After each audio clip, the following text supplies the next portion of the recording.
हम थे ऐसे सफर पे चले जिसकी कोई भी मंजिल नहीं। ऐसा नहीं है भैया, मंजिल होनी चाहिए, वरना अगर ऐसे सफर पे आप चलोगे जिसकी कोई मंजिल ना हो तो भैया बहुत ज्यादा प्रॉब्लम हो जाएगी। ठीक है, तो यानी कि मंजिल के लिए सफर का पता होना जरूरी है, रास्तों का पता होना चाहिए। ठीक है, यही जो हमारा लक्ष्य है ये भी सटीक रहता है, तभी हम आगे बढ़ पाएंगे जब हमें लक्ष्य का पता हो। ठीक है, तो स्वागत है आप सभी का आपके यूट्यूब चैनल विकास लेक्चर में। तो आज की है वीडियो और इसमें हम बात करेंगे जो हमारे 4 नंबर से आगे के क्वेश्चन हैं। तो आज सेकंड वीडियो में हम 5वें क्वेश्चन से स्टार्ट करेंगे। तो बड़ी शिद्दत के साथ आपको हर क्वेश्चन जो है आगे समझना है। ठीक है, तो चलिए फटाफट से शुरू करते हैं। हमारे पास जो क्वेश्चन है 5 का, क्या क्वेश्चन इसमें कह रहा है कि जल में बने चीनी के 5% विलयन का हिमांक 271 केल्विन है। ठीक है, ग्लूकोज के जल में 5% विलयन का हिमांक ज्ञात करना है यदि शुद्ध जल का हिमांक 271.15 केल्विन हो। ठीक है, तो सबसे पहले जो इस टाइप के क्वेश्चन होते हैं ये विलियन से ट्रेंड करने वाले क्वेश्चन है। विलियन चैप्टर जो हमारा सेकंड चैप्टर का है, विलियन चैप्टर, तो इससे 4 नंबर का आपका क्वेश्चन ये यहाँ पर हमें सोल्व करना है। ठीक है, तो सबसे पहले मैं इसको देखिए, सबसे पहले हमें क्या करना है, पहले हमें चीनी के लिए निकालना है और हिमांक की यहाँ पर बात हो रही है, यानी कि कहीं ना कहीं TF का रोल हमें यहाँ पर देखना है। क्योंकि अगर यहाँ पर क्या होती, अगर यहाँ पर क्वथनांक वाली बात होती, ठीक है, तो हम यहाँ पर क्या यूज करते, TB यूज करते, लेकिन यहाँ पर बात हो रही है फ्रीजिंग पॉइंट की, तो फ्रीजिंग पॉइंट के लिए हम TF का जो है जिक्र करते हैं। ठीक है, तो चलिए इसको सोल्व करते हैं और देखिए जरा।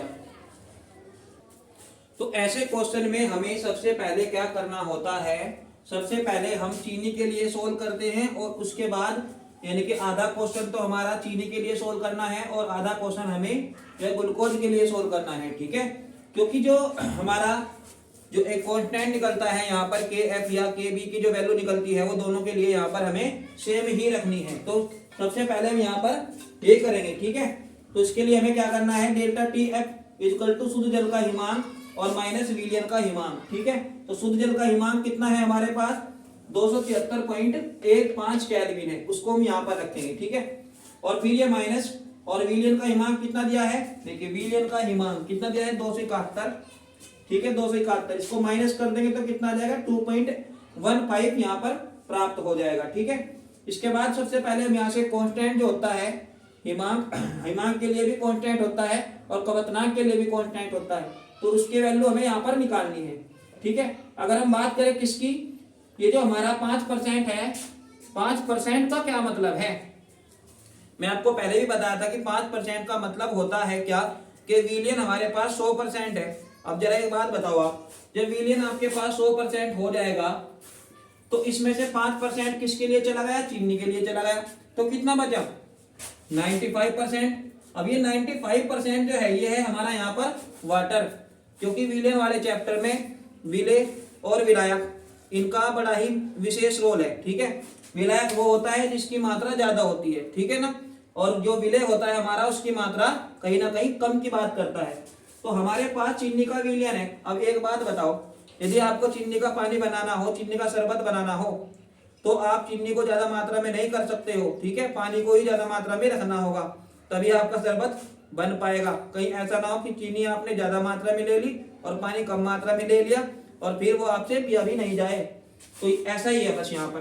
ठीक है, तो चीनी के 5% विलयन के लिए हमें क्या करना है, हमें 100 में से माइनस कर देना है, तो जो 95% हमारा बचता है यहाँ पर, ये वैल्यू किसके लिए होती है, विलायक के लिए होती है भैया, जल के लिए होती है। ठीक है, तो जल को हम बड़े W से प्रेजेंट करते हैं, यानी कि 100 में से 5 घटा देंगे।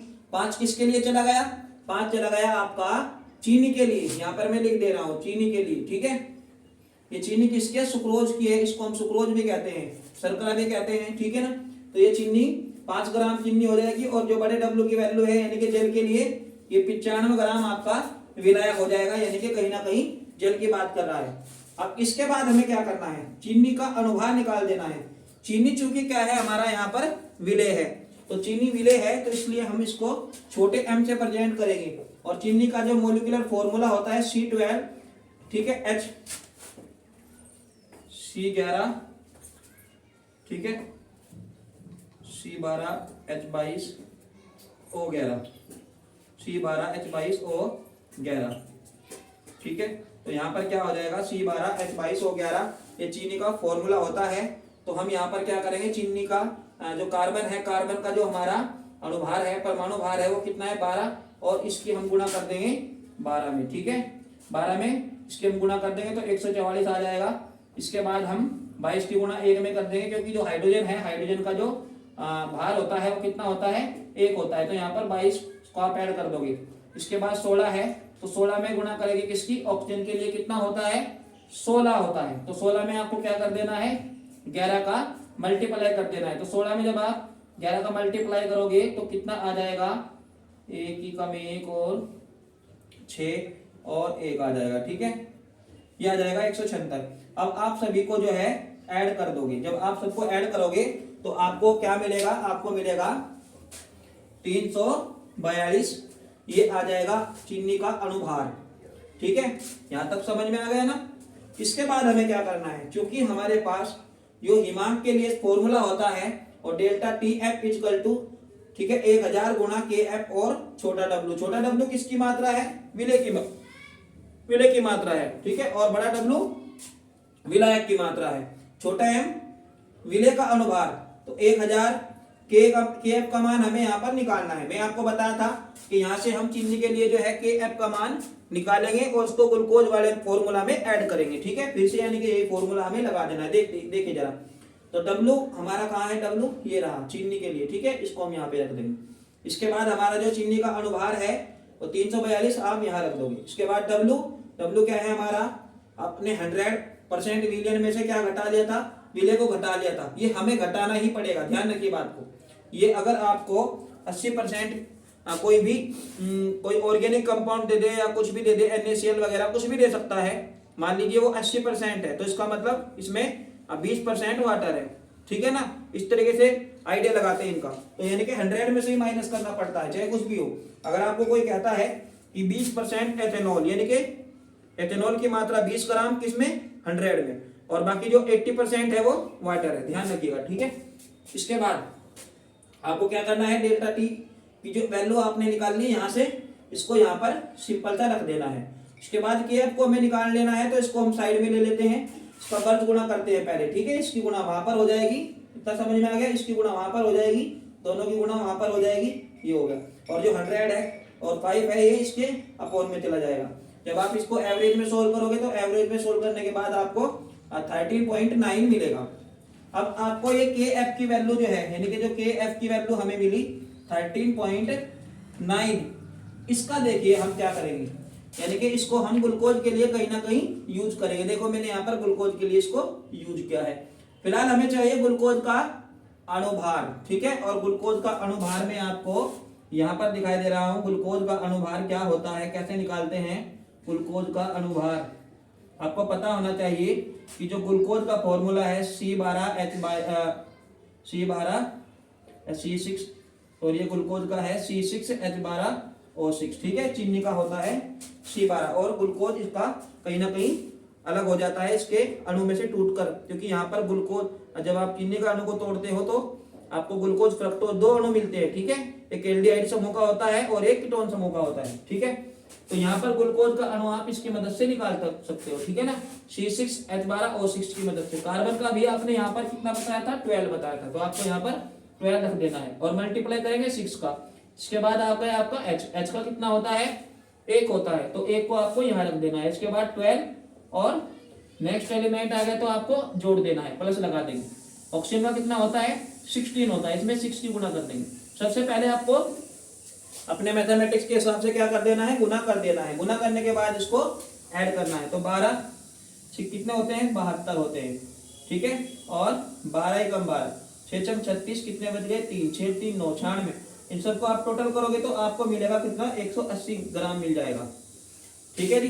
यानी कि ये किसका मान हुआ, आपका छोटे एम का मान हुआ।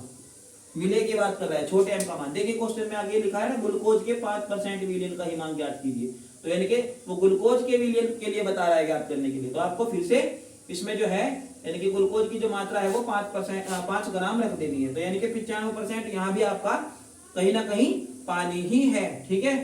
यानी कि जिसके अंदर पानी है ना, ये दूसरा पानी बार बार आ रहा है यहाँ पर, तो ये पानी आपका फिर से 95% जो है लेना है। ठीक है, इतना समझ में आ गया ना। तो अब आपको कुछ भी नहीं करना है, इसको केवल सोल्व कर देना है, सिंपल चीज। ठीक है, ये आपके डेल्टा टीएफ का मान किसके लिए निकलता है, ग्लूकोज के लिए निकलता है। अब आपको क्या करना है, शुद्ध जल का हिमांक में से विलयन का हिमांक को यानी कि घटा देना है, और जो हमारे पास टोटल वैल्यू निकली डेल्टा टीएफ की, उसको यहाँ पर जो है साइड में रख देना है। ठीक है, इसके बाद आप इसको क्या करोगे, इधर जाएगा ये माइनस हो जाएगा, और ये माइनस आपका सेम रहेगा। विलयन का जो हिमांक है वो आपका माइनस में है तो वो सेम रहेगा। ठीक है, इसका जो सिंबल है वो उधर जाके माइनस का हो जाएगा, यानी कि छोटी संख्या में से जब आप बड़ी संख्या घटाओगे तो आपको माइनस का 269 और 07 केल्विन आपको यहाँ पर मिलेगा। आप एवरेज के हिसाब से निकाल सकते हो, मैंने भी यहाँ पर एवरेज के हिसाब से ही सोल्व किया है ताकि आपका टाइम बच जाए। ठीक है ना, तो माइनस से माइनस आप कैंसिल कर दोगे तो ये आपके पास विलयन का हिमांक निकल कर आ जाएगा। ठीक है, तो ये इस तरीके से हम यहाँ पर इसको सोल्व करते थे। ठीक है ना, तो आप इसका फटाफट से स्क्रीनशॉट ले लीजिएगा, फिर चलते हैं नेक्स्ट क्वेश्चन की तरफ। ठीक है, पतवार के बिना ही मेरी नाव चल रही है, हैरान है जमाना मंजिल भी मिल रही है, करता नहीं मैं कुछ भी सब काम हो रहा है, मेरा आपकी कृपा से सब काम हो रहा है।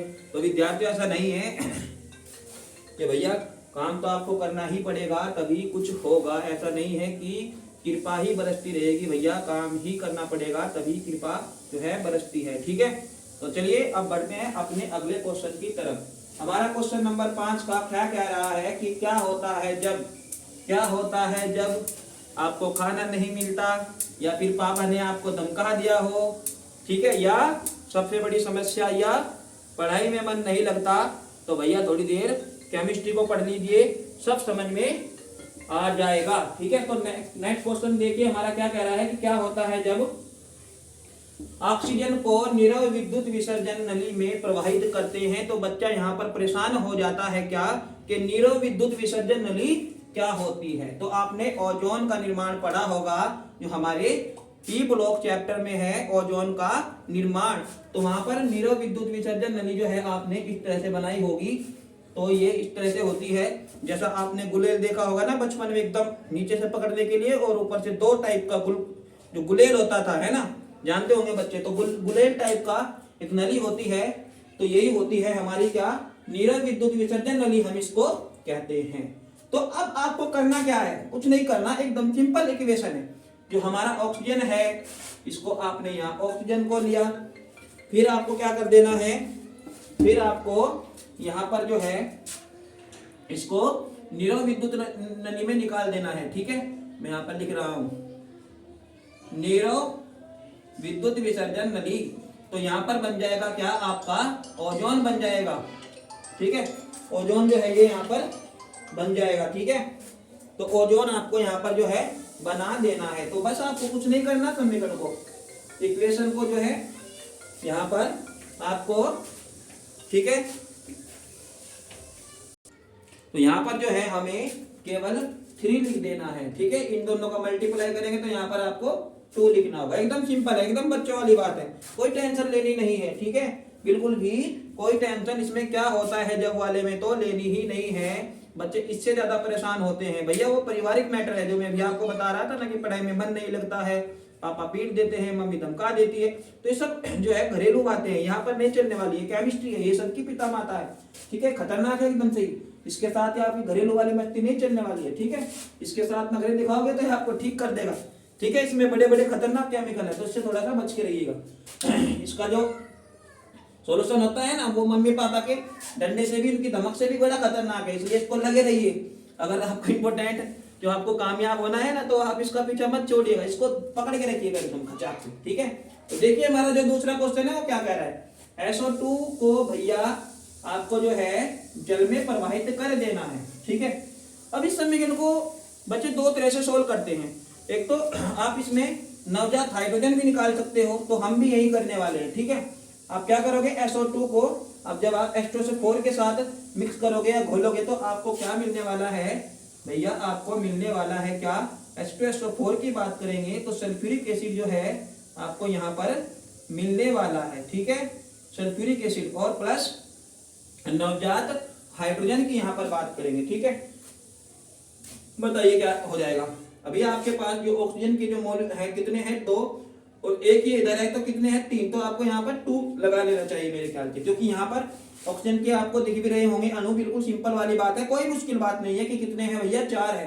तो आपको यहाँ पर 2 लिख देना है, 2 ये हो जाएंगे और 2 ये हो जाएंगे। ठीक है, सल्फर डाइऑक्साइड और ये वाटर है आपका। ठीक है, तो कितने हो जाएंगे, 2 हो जाएंगे। हिंदी में लिख दे रहा हूँ। ठीक है, सल्फ्यूरिक एसिड हिंदी में लिख लेते हैं, कोई दिक्कत नहीं है।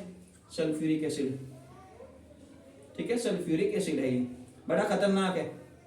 ठीक है, सल्फ्यूरिक एसिड तो कितने हो जाएंगे, H के है 1 भैया, 1 हो जाएगा, लेकिन हाइड्रोजन कह रहा है कि मैं तो 2 हूं। अब जब ये 2 है तो 2 को साइड में लेना पड़ेगा, और साइड में लेने के लिए आप प्लस यूज करते हो, तो भैया ये लो हो जाएगा आपका, ये नवजात हाइड्रोजन है। कभी भी आपको ऐसा नहीं करना है कि ऐसी जो ऐसी इक्वेशन होती है ना, तो अब चेन वाली इस तरह की जो इक्वेशन होती है, ऑक्सीकरण वाली जो इक्वेशन होती है, उसमें आप कई बार 2 लगा देते हो, तो आपको यहाँ पर 2 नहीं लगाना है, आपको यहाँ पर बाहर 2 लगाना है, अंदर 2 नहीं लगाना। ठीक है, तो ध्यान रखिएगा इस बात को। तो नवजात हाइड्रोजन, तो नवजात हाइड्रोजन यहाँ पर क्लियर हो जाएगा। ठीक है, अब ये नवजात हाइड्रोजन का बड़ा खेल है। ये सूचना क्या करता है, अगर आप इसके सामने कोई कलर वाली चीज लाइएगा ना, तो जैसे मैं दिखा रहा हूं आपको, अगर आपने इसके सामने ये देखी, अगर आपने इसके सामने कलर वाला जो है, जो भी आपके पास वस्तु है कलर वाली, अगर आप इसके सामने ये रखिएगा तो इसका ये रंग उड़ा देगा। ठीक है, छोड़ेगा नहीं। और एक बात और ध्यान रखिएगा, अपने रंग बिरंगे कपड़े भी इसके ऊपर रख दिए ना, तो इसको भी नहीं छोड़ने वाला है, इसको अभी कलर खत्म कर देता है। तो आप यहाँ पर लिख देते हो रंगीन पदार्थ। ठीक है, रंगीन पदार्थ और प्लस नवजात हाइड्रोजन, और भैया रंगहीन पदार्थ में आपको ये बदल देना है। ठीक है, तो बड़ा खतरनाक पदार्थ हुआ ना, यानी कि जो रंग ही बदलने वाला हो, तो ये हो जाता है क्या, ये हो जाता है कहीं ना कहीं नवजात ऑक्सीजन की या नवजात हाइड्रोजन की बात अगर हो रही है, तो जब आप इसको इसके साथ ऐड करते हो रंगीन पदार्थ को, तो ये इसका कलर उड़ा देता है। चलो मैं आपको दूसरी बात समझाता हूँ। मान लीजिए आपके पास कोई पदार्थ है, या आपकी शर्ट है, और भैया आपकी शर्ट जो है वो कलर है, कुछ ना कुछ नीला पीला कोई ना कोई इसका कलर है, तो आप उसको क्या कीजिएगा, आप उसको सल्फर डाइऑक्साइड के जलीय विलयन में प्रवाहित कीजिएगा। तो आप ये सोचते होंगे कि यहाँ पर एसिड का निर्माण हुआ होगा, तो एसिड ने ऐसा किया होगा, नहीं, ऐसा नहीं होता है। होता है क्या कि जो नवजात हाइड्रोजन बनता है, यही सूचना क्या करता है, यही रंगहीन पदार्थ बनाता है। यानी कि आप ये सोचते होंगे कि इसका शर्ट का जो कलर है वो कहाँ चला गया है, तो शर्ट का कलर ये जो नवजात हाइड्रोजन है ना आपका, ये सारा का सारा जो है अपने अंदर खींच लेता है। खींचता तो नहीं है, लेकिन आप ये कह सकते हो कि खींच लेगा।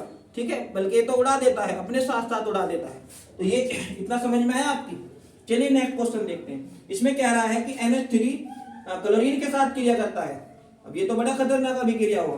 ठीक है, इसमें क्या होगा, जब आपका जो NH3 है उसको जब आप गर्म करोगे, किसके साथ, क्लोरीन के साथ गर्म करेंगे। ठीक है, वैसे हमारा क्वेश्चन थोड़ा सा अलग होना चाहिए, क्योंकि जो NH3 है वो क्लोरीन के साथ 2 टाइप से अभिक्रिया करता है। एक तो तब जब आपके पास क्लोरीन की मात्रा ज्यादा होती है, और एक तब जब आपके पास अमोनिया की मात्रा ज्यादा होती है।